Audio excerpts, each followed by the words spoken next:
It's Taco Tuesday, everyone. Thank you so much for joining us and streaming in. I'm CBS 8 meteorologist Vanessa Paz. This is a gorgeous shot that was taken by one of our loyal viewers, Rod Legase.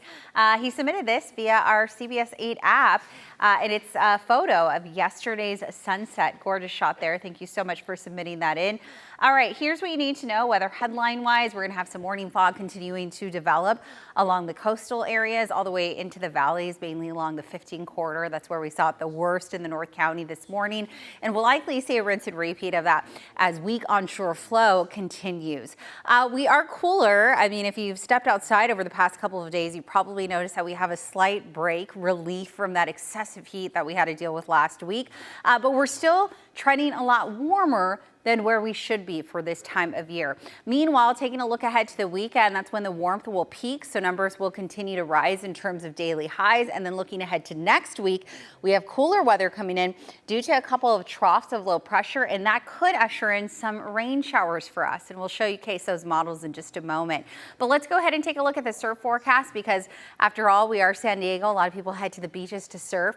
The waves look pretty flat for the most part. The temperatures water-wise are starting to get a little warmer, trending in the mid to low 60s. Rip current risk is at a low level, which is good news for those who are inexperienced.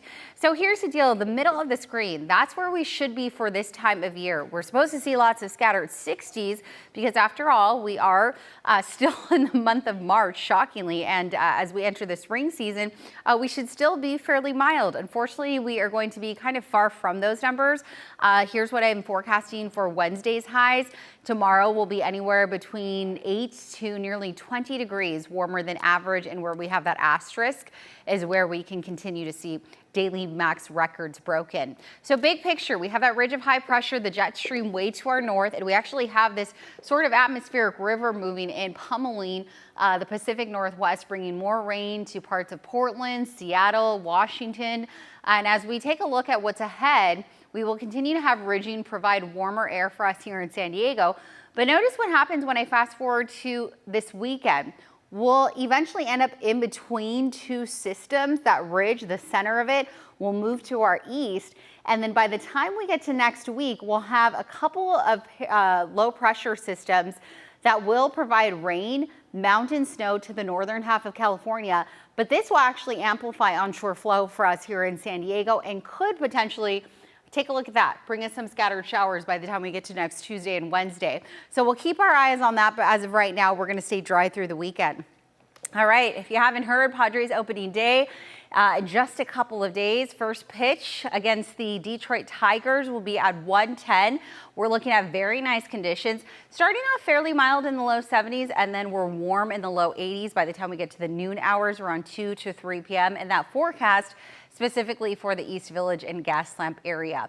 The coastal areas look like this, so enjoy the cool conditions while they're here. Along the immediate coast will be in the mid 70s, and then we will slowly start to feel those numbers climb Friday and Saturday. So as far as the warmth goes, we are looking at some of the warmest days Friday and Saturday, especially for interior parts of the county. We go from the mid to high 80s by the time we get to Friday and Saturday. That's when ridging peaks, and then we'll see those numbers drop off steadily as we enter next week. The mountains and desert areas will be in the mid 80s all the way through Thursday, climbing up close to 90 degrees by Friday. And again, these numbers a lot warmer than where we should be for this time of year. We will continue to see those numbers hover close to the century degree mark for the desert communities, and we'll stay in the low hundreds all the way through Saturday before we see a drop in temperatures even for our deserts looking ahead to early next week.